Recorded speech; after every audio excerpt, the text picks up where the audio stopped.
pass up court. Len Bias. Let me set the scene for you. 1981. I'm a senior at Montgomery Blair High School. Now, high schoolers, we're all about our own world. But we'd all heard about the local kid. Of course I knew who he was. Went to Northwest. I mean, he was the local guy. Everyone knew who he was. His interest in basketball did not come to light until he reached middle school. And then you had 7th, 8th, and 9th grade. And by the time he reached the 8th grade, he had an interest in that sport. The skinny, lanky, raw kid.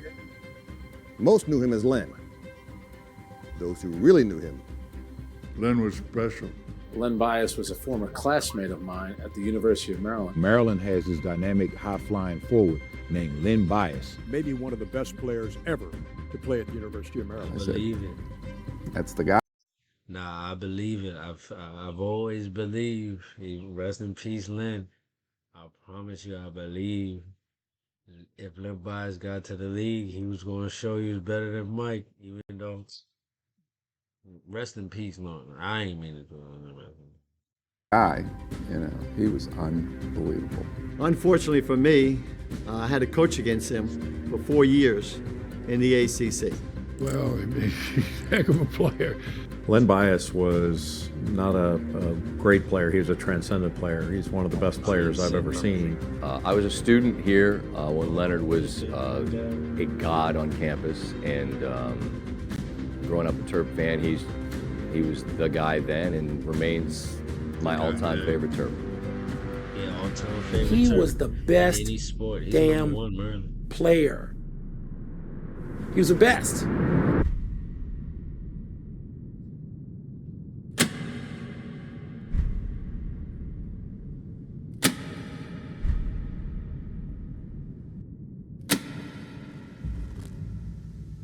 Local College Park, Maryland, bro.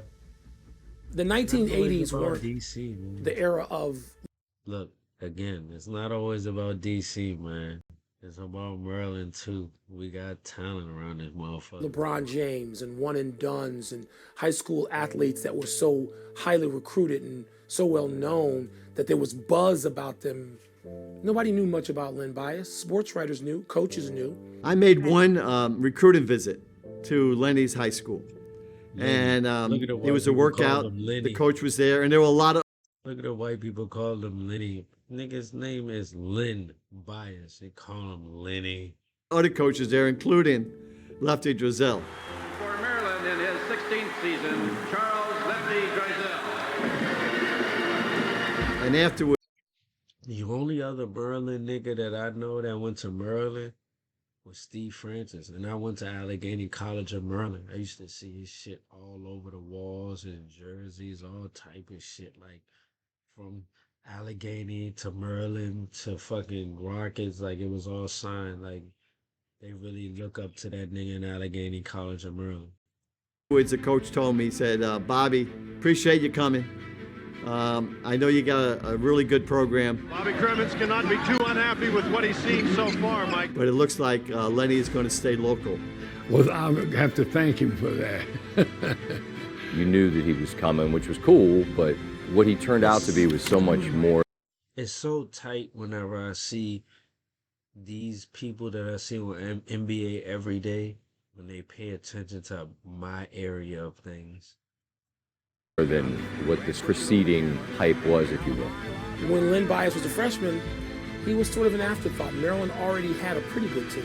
Adrian Branch, another local product from DeMatha, was the star of that team. Guard number 24, 6'8" junior from Largo, Maryland, Adrian Branch. And Lefty Driesell was even. Maryland, DC, we always recruit the niggas that are from here. We don't let them fly and spread their wings to other places. We get them and we just trap them here. The bigger star of the team. We probably beat 4 number 1 teams in the country, anybody in the world. Man, that's when we rise to the occasion, man, when we playing number 1. Lefty thought that if he got Len Bias, that he was going to be all right for 2 or 3 more years at least, and he was correct. But the campus was not buzzing. Well, like I told you, he wasn't that highly recruited. So, in fact, I didn't start him the first 10 or 12 games of his freshman year. And then I think we got beat by Penn State or something, and I started starting him. The thing that was so cool, if you go back and if you remember it, and I do, is he went from being this guy that maybe was going to be something, and then you fast forward to his sophomore year, and he's becoming something more than that. The fact that he got markedly better each year, and there were these landmark things, you know, winning an ACC tournament. Maryland has won the 1984 ACC championship with a 74-62 win over Duke. Let's just watch the Terps celebrate. He just had a way of punctuating things.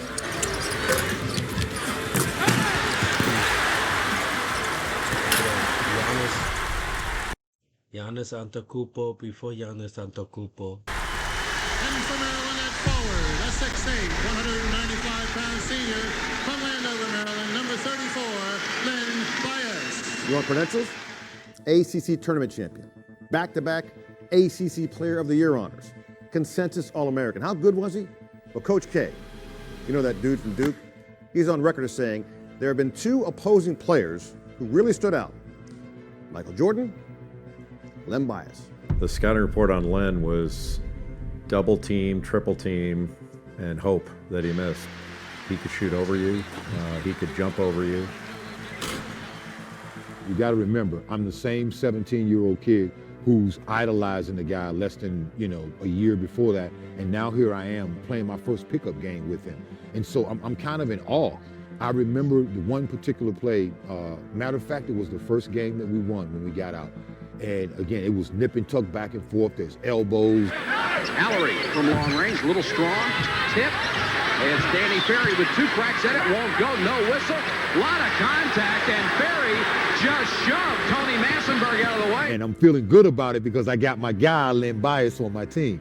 So it's game point, and somebody on our team takes a jump shot. And I remember Len Bias flying in. I'm underneath, and I'm getting ready to go for the ball.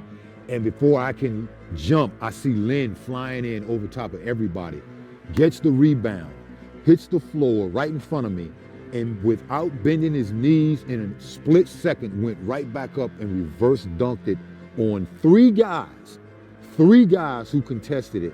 And when he dunked it, reverse dunked it, I just literally stood there.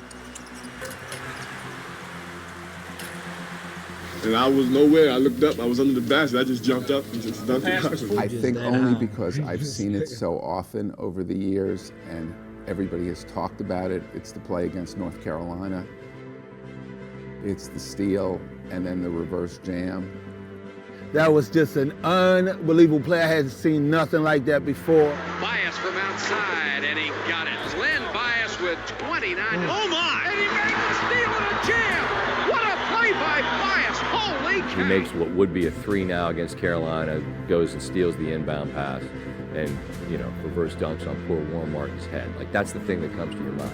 But the one I'll remember forever, when he was a senior, he went to U-Haul at Charlottesville, and Olden Polynice blocked his shot, and Bias fell down and slid on his butt, and Polynice went over and barked in his face and waved his finger at him.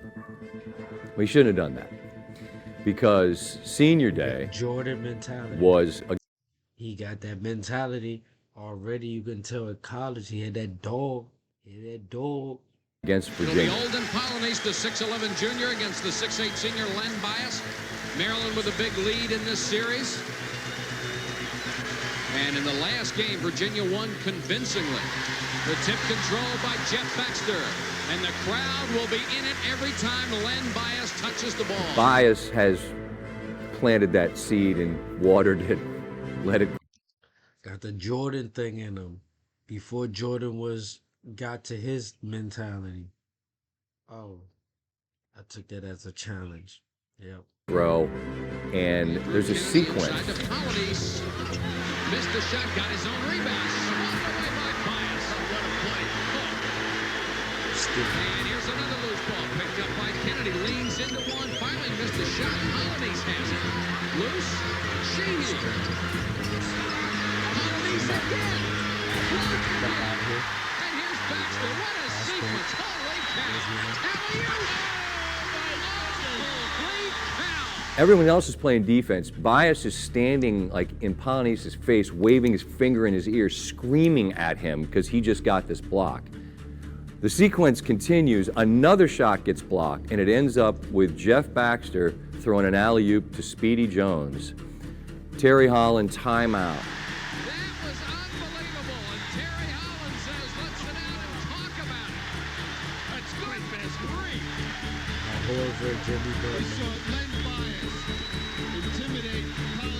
And the entire timeout, one half of Cole Chance Len and the other half of Cole Chance Bias. And I can hear it in my head right now. And that's the play. Everyone, Carolina play, sure, singular play. Bias remembering how pissed off he is at Polonius, wanting to get even, getting even, and then it leading to this alley-oop dunk and timeout and Len Bias, Len Bias, Len Bias. That's the play. The two biggest players in the area were Patrick Ewing at Georgetown and then Len Bias. I'm telling y'all, man, y'all gotta stop thinking like DC is great, y'all are great, but bro, we got talent too, bro. Y'all gotta pay attention. You can't be the crabs in a barrel.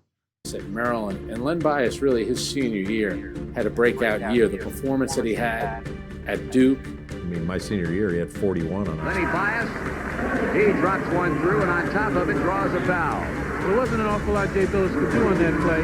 One thing that you can't do is play behind the Lenny Bias. Now it goes to the baseline. Bias, and he hit it. Hey, can y'all white folks stop calling him Lenny Bias? You think his mother or his grandmother are calling him Lenny Bias? Come on. Fading away and on an angle. Bias is displayed simply a virtuoso performance for the Maryland Terrapins. They still won the game, but he was absolutely unstoppable. Len Bias was one of the most graceful athletes I ever saw play basketball to this day. When he comes sky and just shoot that shot from outside. Len Bias would have fucked around and been called air bias before Jordan fucked around and then died. He just went up, straight up. Again, wrestling, peace. And he just shot it at the top of the jump. And I know that sounds like a simple thing. Bias baseline, got it. But it isn't. And even if it's simple, it's magnificent. Len Bias had a magnificent jump shot. For sure. Sweet mid-range. Sweet mid-range. Yeah, when he did a jump shot and Michael Jordan was trying to block it and Michael Jordan got about to his elbow. Bias, who's had such a big ball game. Double! Once he made it. Two of the finest athletes. He pulled that shirt out and just like, the man's ready to go. Here you go. Bias, who's had such a big ball game. Double! Bias, who's had such a big ball game. Bias, who's had such a big ball game. Bias, who's had such a big ball game. Double! Once he made it. Two of the That's Michael Jordan. finest athletes. He pulled that shirt out and just like, the man's ready to go. Here he goes. Just turn it up a notch. Bias squares off. And as I just mentioned, it is going to be a physical game. I'm doing a story in Orlando with Tracy McGrady. And as I'm walking out, I'm 6'6", and McGrady's kind of eyeballing me. He's like, you play ball? I was like, yeah, I was a good high school player, like intramural all-star type. I said, I went to Maryland. That was a little too good for me. I said, I was there when Leonard Bias was there. I said, you know about Bias? He's like, well, yeah, but I didn't like, see him. As I'm saying this, Horace Grant walks out of a side door. And McGrady says to Horace Grant, he's like, oh, what do you know about Len Bias? The story loses its juice if I don't quote him directly. But Horace Grant looks at McGrady and goes, whew, that was the baddest I ever saw. And McGrady goes, so you played with Jordan? And Horace Grant said, like I said, that was the baddest I ever saw. And I look at McGrady and go, into his own trap. They're going to try to trap Maryland on him. That's the kind of thing that they risk. Lenny Bias. He's going to pull the rim down here in a minute. But when he starts for the bucket, the wise players clear out.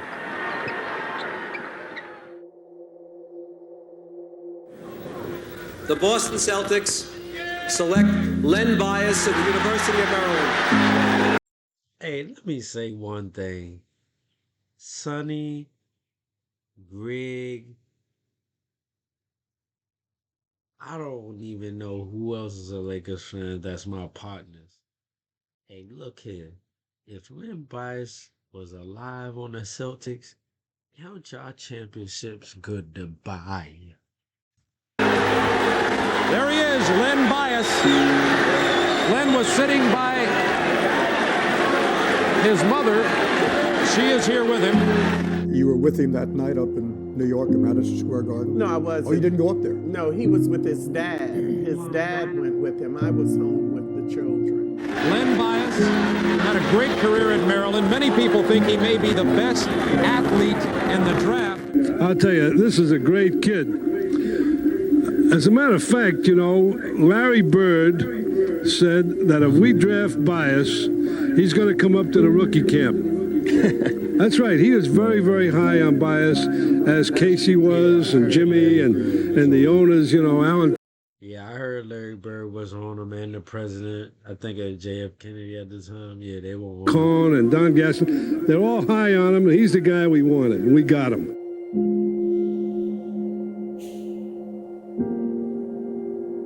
The temperature in the room always changes at this point of the story. Yeah, I'm in the NBA now. I've got drafted, so now my dream has come true.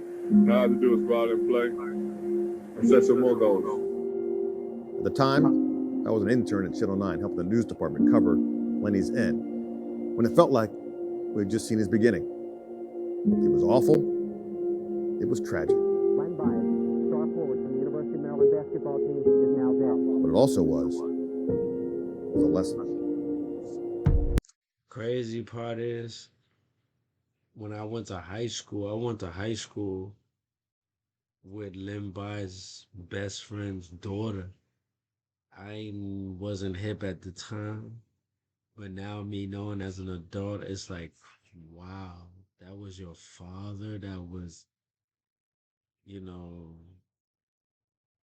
who got the product and brought, you know.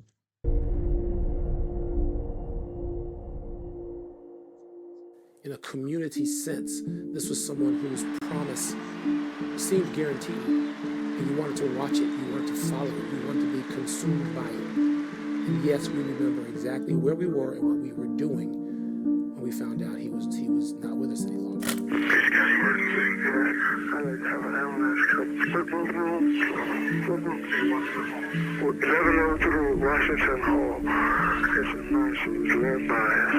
The next morning when I had gotten to work and I had gotten there real early, one of the editors had said to me, "Did you hear about your guy, Len Bias?" And I said, "No, what happened to him?" He said, "Well, you better look." And when I saw what happened, I was in absolute shock. We got a call in the newsroom and some guy says to me, "Hey, Johnny, I work at Leland Memorial Hospital. They just brought Len Bias in. They think he had a heart attack." A local success story took a tragic turn this morning. Len Bias, the Maryland I wasn't even born yet. University basketball star on his way to becoming a world champion Boston Celtic, died of an apparent heart attack today at Leland Memorial Hospital in Prince George's County. Actually, my mom woke me up and told me. I was sleeping a little bit late, and I made a couple of phone calls and found out it was true. And I think all of us were. When I was in school here at Maryland, my girlfriend throughout my whole time here lived in Pennsylvania. And I had been up in Pennsylvania to see her, and I was managing a pool at the time. Very important summer work. And I came back from visiting my girlfriend, stopped at a 7-Eleven in Olney, Maryland, on my way to the pool. And I see my best friend's younger brother. And my best friend's named Corey Salveson, his brother's named Lee. I see Lee, and Lee sees me, says, "Man, you hear about Bias?" And I said, "Yeah, man, going to the Celtics, that's unbelievable."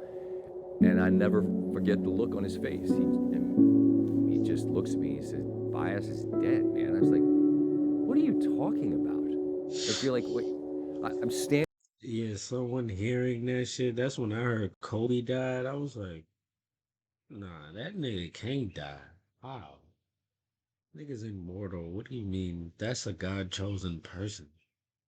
standing in line with a big gulp, you know, in 7-Eleven, and I'm like, you're the shock of what I heard and it not making any sense, but at the same time, there's no reason he'd say this to me if it's not true, and I start like pacing. There's no phone, I didn't know. So I go out to a payphone, because that's what, right?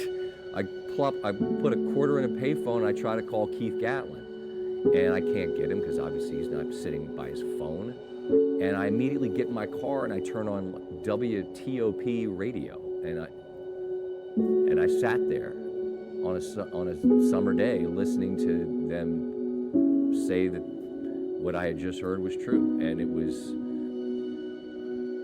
it just, obviously for so many reasons, it's sad. It's not what basketball lost. It's what we all lost for just such a great person and a great leader and a great human being. When he went to New York, I never saw him again until he was on the table at Leland Hospital dead.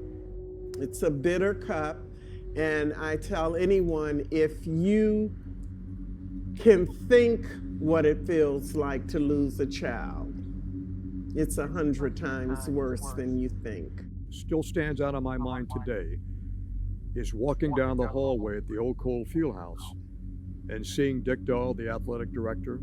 I've been here 10 years, and I've never seen a day as dark and sad as this one. We loved Lenny Bias for what he did for Maryland, but we loved him more because he was a good person and our friend.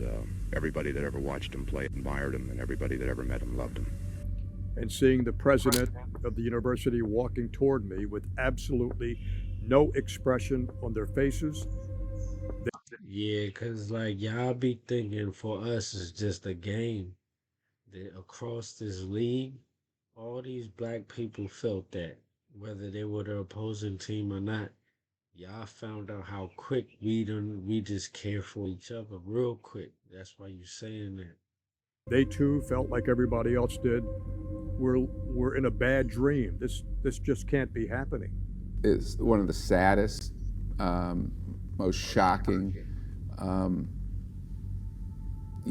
depressing times. As a reporter, you always want to cover big stories, but you don't want to cover big stories like that. Mr. Bias died of cocaine intoxication, which interrupted the normal electrical activity of his brain, which controlled. They say he found that good this time. They say he usually do it, but he found that when he got drafted, he found that. His heartbeat.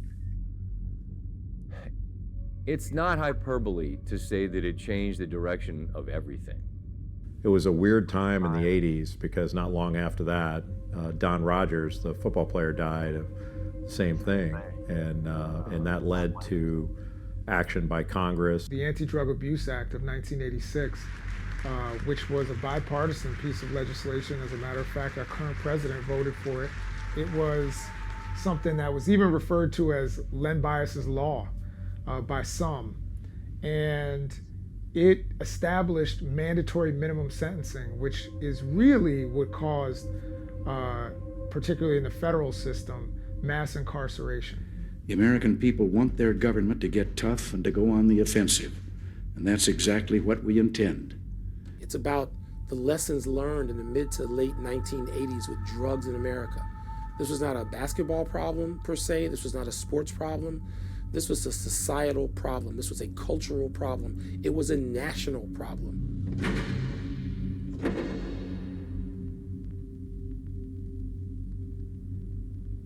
See this cute little vial here? It's crack, rock cocaine, the most addictive form. You think it's the glamour drug of the 80s? Well, that's the point of this front. See, this is that corny shit. Like, y'all thought like this type of fucking commercials would get us. Oh, we're gonna. Nah, but I give y'all applause for trying, but this don't get us. Even today, it don't get us. A little reminder, it can kill you. And if you've got to die for something, this sure as hell ain't it.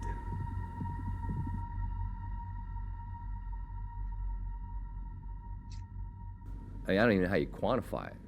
And even now, I think about his family and what they went through, and then what they went through afterwards. He was the best brother that I think ever in the whole world. The best brother. Anything that he wanted done, anything that you needed, he jumped right on it. Always on top of the job. I always think about his mom and everything that she went through, because she ended up losing another You right, white man, but you don't understand. son. He was a gunshot victim. So here you have two sons. You see, you calling him a gunshot victim. We don't even talk like that. We don't even say, oh yeah, my son was a gunshot victim, nigga, and one of us got laid to rest, nigga. One lost to drugs, the other one shot to death, and just her strength and what she's done with her life in the wake of these two tragedies. You want to talk perseverance and endurance? I'll never forget when Dr. Bias stopped us all in our tracks. She was talking about her son Lenny, and then she paused and looked up at the ceiling. I thought I'd said something wrong. Then she said the following.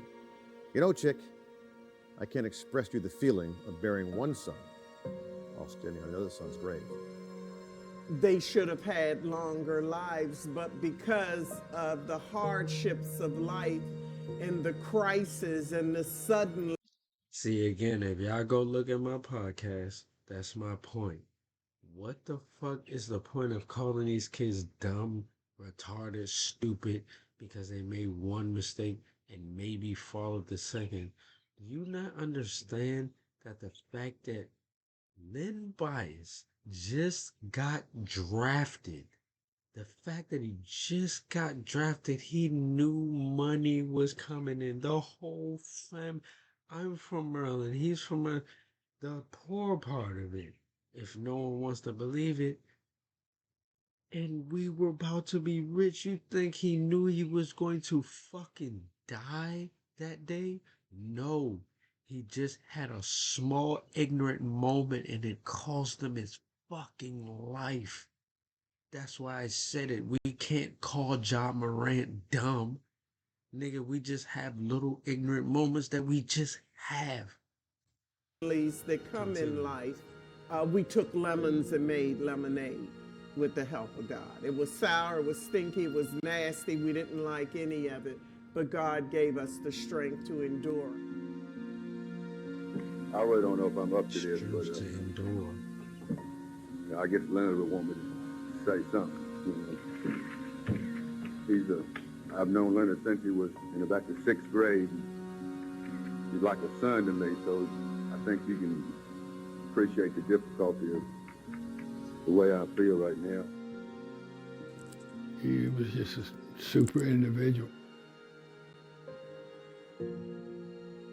It went beyond the basketball program, and it went quickly beyond the basketball program. There was turmoil in terms of academics.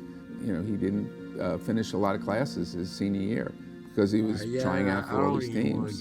Drug policies. There was really very little drug testing, not only at Maryland, but across the country. Well, not so what. Look, I ain't gonna say so what, cool, but I don't want to hear all this shit after the case. Look, y'all should have been on that shit. So when y'all be trying to trinkle little shit like, oh, he wasn't passing classes, he wasn't, well, y'all didn't have shit to help him with in the first place. So we don't need to say all that bullshit, bro. The dominoes began to fall. And first I believe it was Dick Dull who resigned during the summer, the athletic director, who was very popular, had done a great job sort of marketing the Terps, and he became the first scapegoat of bias. That's my thing, and in my other podcast, like, where do y'all get off? We don't care what y'all think. Y'all been thinking about us when we didn't even have a fucking opinion. That's why I get mad. Fuck y'all talking about y'all got an opinion about us. We don't fucking care, nigga. Y'all said it anyway. His death. And then Lefty. You know, someone had to pay, I guess, and he did with his job, and then things, the direction of that program and everything else changed. Y'all gonna want to sell us to the world, or famous, or be anyway, if we're ignorant or not. You see, Josh shoes just sold out, and he's the thug, right? So it doesn't matter if we're thugged out or not. Y'all still gonna sell us out for the dollar. It doesn't matter. That's why none of it matters. None of it. So calling him dumb, we just looking stupid calling each other dumb.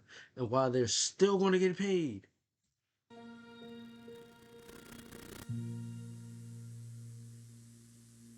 Sometimes I get questions about the book that Walt and I wrote, Lessons from Lenny, and people say, well, why did you write that book? And there were two goals that Walt and I had in mind. One was to, first of all, help people understand that there were a lot of positives that came from Len Bias's life and his death. And the one thing that we thought was lost in his death was his legacy.